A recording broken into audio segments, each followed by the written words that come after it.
We obviously know the use of diamonds in jewelry, but there are more diamonds used in cutting tools than in jewelry. Being the hardest substance, diamond is used to cut precisely and accurately glass in any form or shape. Today, we are going to see the number of particles per unit cell. We have already studied about the different types of unit cell, like the primitive and the centered ones. So first, we will see the simple cubic unit cell. I have the crystal lattice here and several unit cells in the crystal lattice. In our simple cubic unit cell, there will be particles only at the corners. There are 8 corners in all, and you can see 8 particles at the 8 corners. Now, the unit cells are in close contact with each other, or they are closely packed. So, each particle at the corner is not belonging to that particular unit cell alone. It is shared by 8 other unit cells. If you take this particular particle, it is shared by 4 unit cells above and 4 unit cells below. Thus, a corner or a particle at a corner is shared by 8 other unit cells. That means, at the corner, only 1/8 of the particle belongs to a single unit cell. Look at this figure. If you avoid the straight lines, this will be the particles. And here you can see the portion of the particles at each corner. So this is 1/8 at each corner. So in the simple cube, there will be number of corners equal to 8, and portion of a particle at a corner is equal to 1/8. So the total number of particles in a single unit cell will be 8 into 1/8 equal to 1. So the effective number of particle in a particular unit cell is only 1, because each corner only 1/8 of the particle belong to that particular unit cell. The second type of the unit cell is the body centered unit cell. And you can see the body centered unit cell here. There are particles at the corners, 8 corners, and there is a particle at the body center. Now this is the cut portion of the unit cell from the crystal lattice, and you can see the portion of the particle at each corner, and there is a single particle at the body center.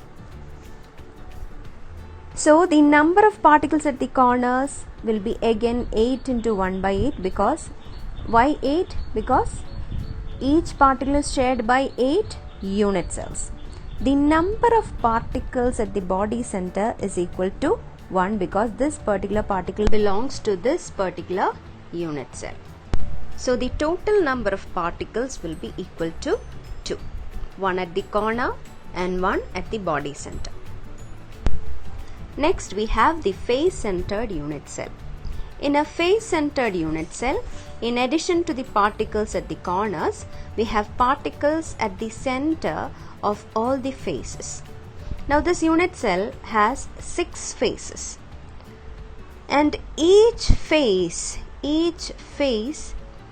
is shared by 2 unit cells, or you can say that this face is common to this particular unit cell and another unit cell here. So a particle on the center will be shared by 2 unit cells at the face. Like that, each face shares half of the particle. So there are total 6 faces, and 6 into 1/2, 3 particles will be there in each unit cell belonging to the faces. So 1 particle at the corner and 3 particles at the faces. So the total number of particles will be 4. From this diagram, it is clear the portion of the particles at the corner and at the face. See the half portion of the particle at the face. So total 6 faces are there, and 6 into 1 by 2. Effective number of particles at the faces will be 3. So that is about the face-centered unit cell. Total 4 particles. Finally, we have the end-centered unit cell.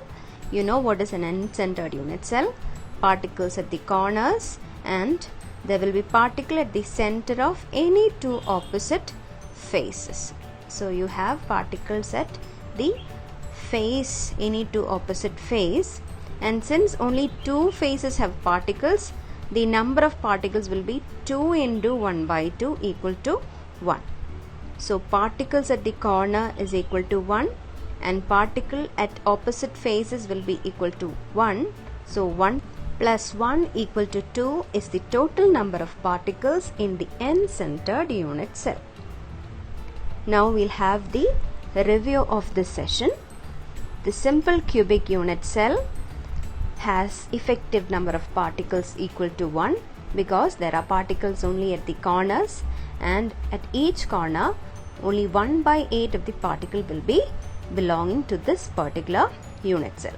So 1, and in the case of body centered unit cell, 1 by 8 part. So 1 at the corners and 1 at the body center. So total number will be equal to 2.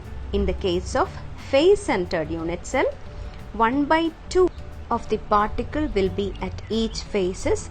There will be 6 faces, hence 6 into 1 by 2, 3, plus 1 particle from the corners. So total number of particles will be equal to 4.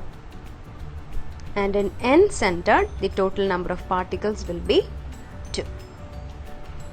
This is all in today's session. Thank you.